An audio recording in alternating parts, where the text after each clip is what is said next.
السلام علیکم۔ آج کی ویڈیو بہت اہم ہے۔ آج کی ویڈیو میں ہم جاننے والے ہیں علامہ اقبال کے جو مجموعے ہیں ان کے نام کے پیچھے کا راز، جیسے بال جبریل، بانگ درا، ارمغان حجاز، رموز بے خودی وغیرہ۔ ویڈیو اچھی ہوگی تو چلیے ہم ویڈیو شروع کرتے ہیں۔ سب سے پہلے ہم جانتے ہیں علامہ اقبال کے اس مجموعے کے نام کے پیچھے کا راز، جس کا نام ہے بانگ درا۔ بانگ کا معنی ہوتا ہے آواز۔ ہم لوگ ایسے بھی کہتے ہیں کہ مرغے کی بانگ، یعنی مرغے کی آواز۔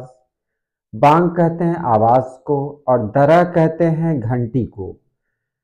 اس کو اردو میں جرس بھی کہا جاتا ہے، جرس، نوائے جرس، یا یہ کہہ سکتے ہیں بانگ درا، ایک ہی معنی ہے، یعنی گھنٹی کی آواز۔ جب قافلہ چلنے کو تیار ہوتا ہے تو ایک آواز یعنی گھنٹی بجائی جاتی ہے تاکہ قافلے والے تیار ہو جائیں ساتھ چلنے کے لیے۔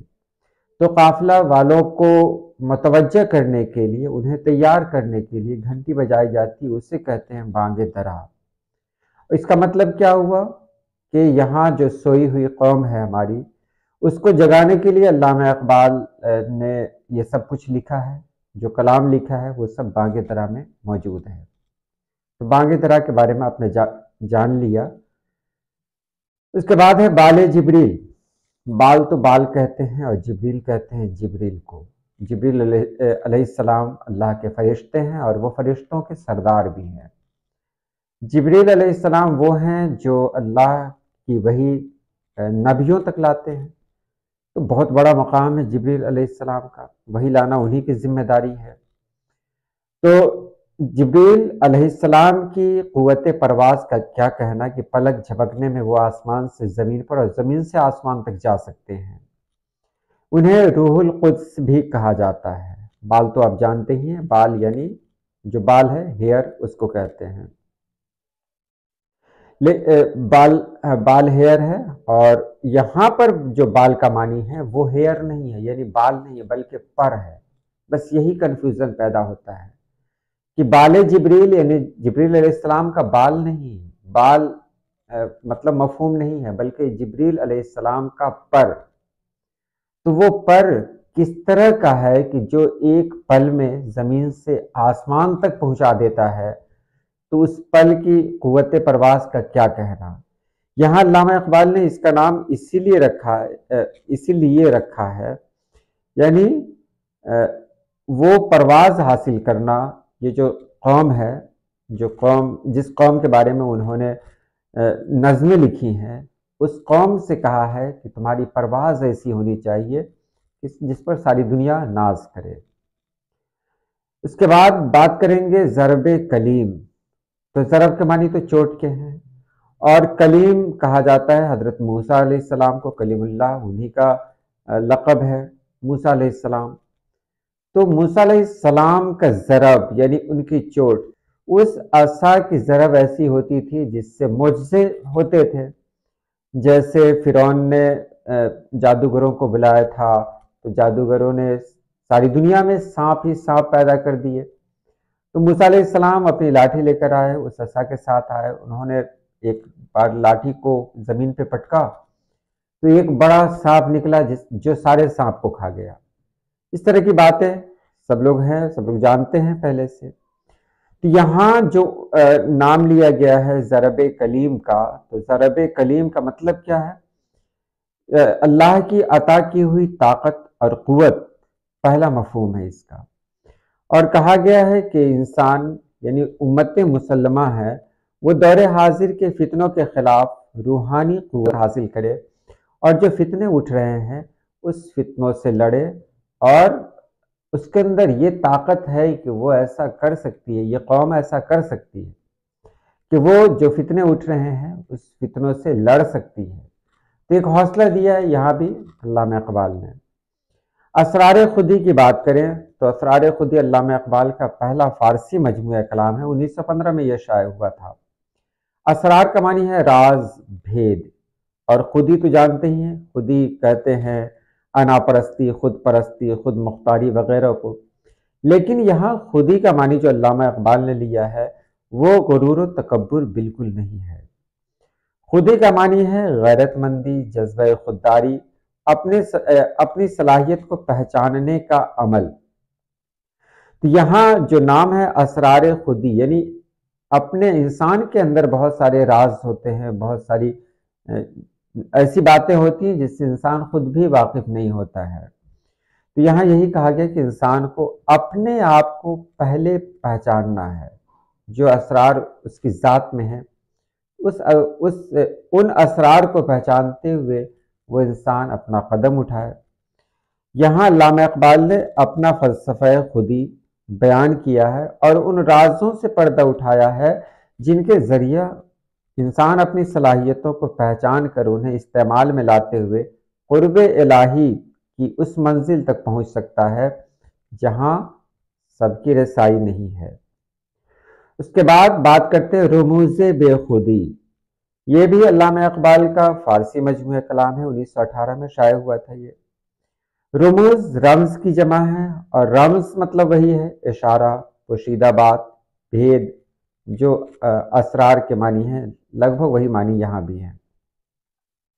تو یہاں رموز بے خودی، بے خودی کے لفظی معنی تو ہوتے ہیں بے خود ہونے، یعنی اپنے آپ کو بھول جانے کی کیفیت، اپنے آپ میں نہ رہنا، عالم بے ہوشی بھی کہہ سکتے ہیں اس کو۔ یہاں یہ بھی کہہ سکتے ہیں جو فرائض ان کے ذمے ہے، ان فرائض سے اپنے آپ کو الگ کر لینا، یہ بھی تو بے خودی ہے۔